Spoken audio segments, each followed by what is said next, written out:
आणि भारतीताई पवार या प्रचंड मताधिक्याने विजयी होतील, नाशिककरांनी हा निर्धार केलेला आहे।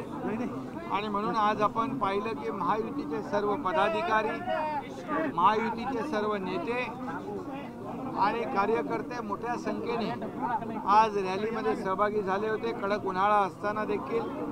आणि यावरून आपण अंदाज लावू शकता की येणाऱ्या या नाशिक आणि दिंडोरीच्या निवडणुकीमध्ये हेमंत गोडसे आणि भारतीताई पवार प्रचंड मताधिक्याने विजय होतील असा आम्हाला विश्वास आहे।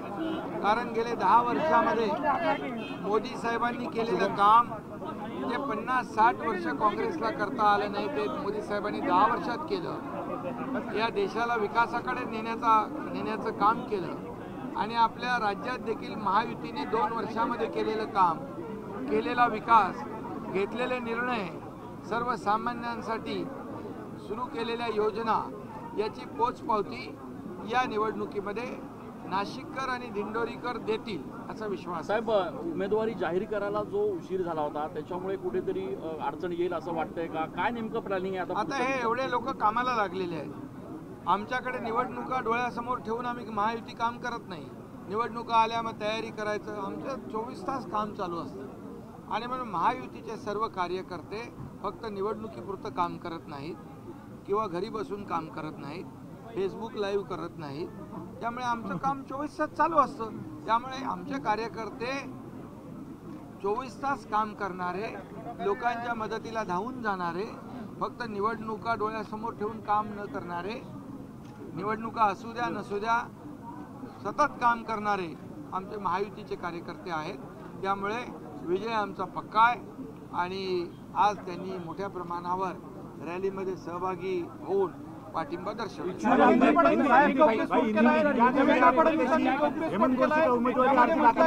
महाविकास आघाडीचं सरकार कोसळल्यानंतर उद्धव ठाकरेंनी देवेंद्र फडणवीसांना फोन केला होता, तुम्हाला मुख्यमंत्री करतो, तुम्ही सोबत या, असंही त्यांनी म्हटलेलं आहे। कसं बघता याच्याकडे?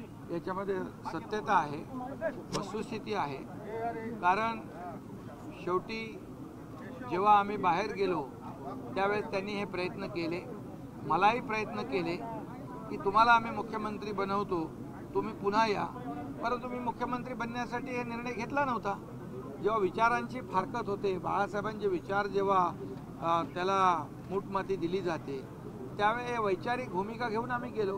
त्यामुळे मलाही निरोप दिला, दिल्लीलाही त्यांनी प्रयत्न केला की यांना कशाला घेता, आम्ही सगळेच येतो, अख्खी शिवसेना येते। पण त्यांच्याकडे शिवसेना राहिली नव्हती, 50 लोक माझ्यासोबत होते। त्यामुळे देवेंद्रजी जे बोललेले आहेत त्यात वस्तुस्थिती आहे, सत्यता आहे, आणखी खूप काय काय आहे, पण आता मी ते बोलू इच्छित नाही। शरद पवार नरेश मस्केंना उमेदवारी दिल्यानंतर त्यांना संजीव नाईकांच्या पदाधिकाऱ्यांच्या रोषाला सामोरं जावं लागलंय। नगरसेवकांनी राजीनामा नवी मुंबईच्या अनेक भाजप पदाधिकारी ऐका, तुम्ही अर्धवट माहिती आहे तुमच्याकडे।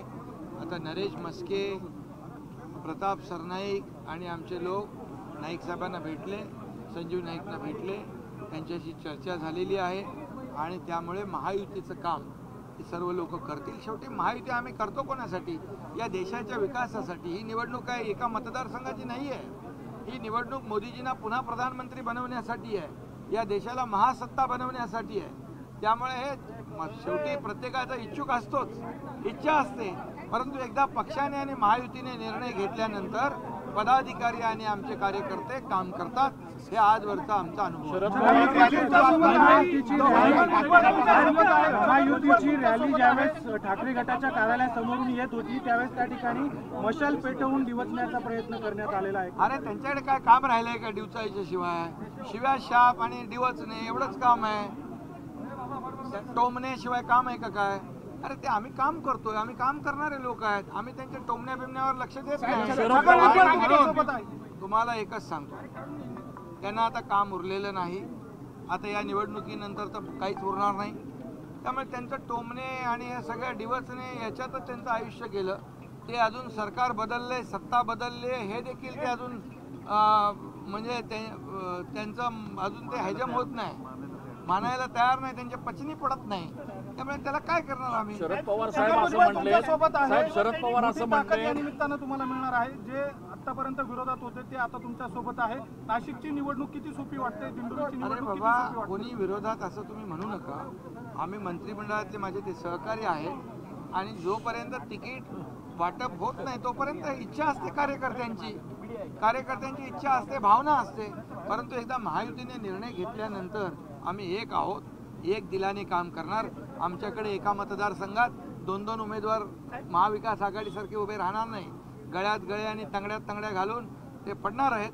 त्यामुळे त्याच्यावर मला काय बोलायचं शरद पवार साहेब असं म्हणले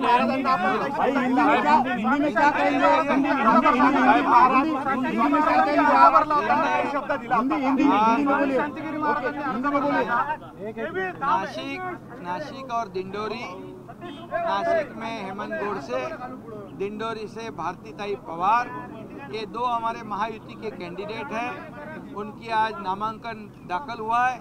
आपने देखा है कड़ी धूप में इतने हजारों की तादाद में लोग यहाँ उपस्थित थे.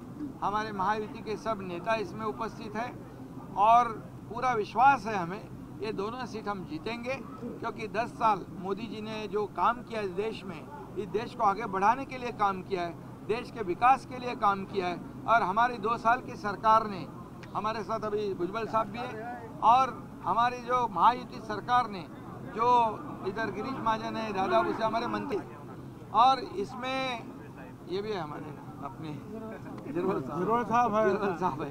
तो सभी लोग हमारे एमएलए विधायक है, सब लोग, और मन से है, सब पूरी ताकत है हमारे साथ.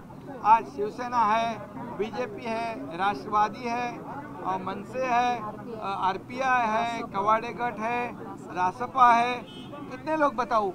और जब उनकी इंडिया अलायंस होगी तब जमा सब हो गए, एक एक करके निकल गए. लड्डू जैसा फूटता है वैसे फूट गए. अभी इसलिए, अरे बाबा हिंदी बोलूं के नहीं, तो इसीलिए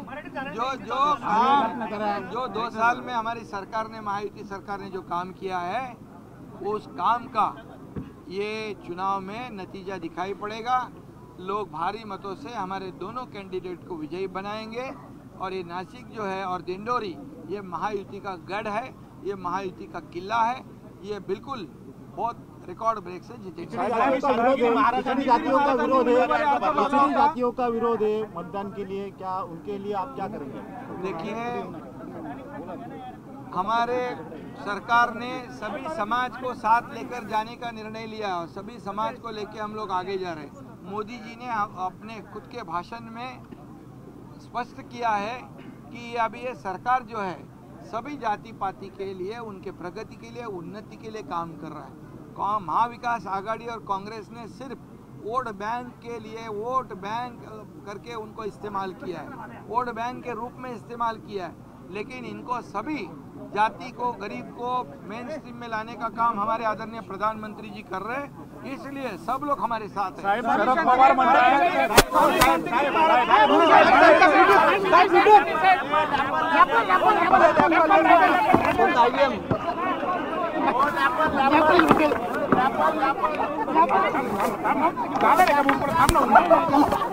कोणाचे गेले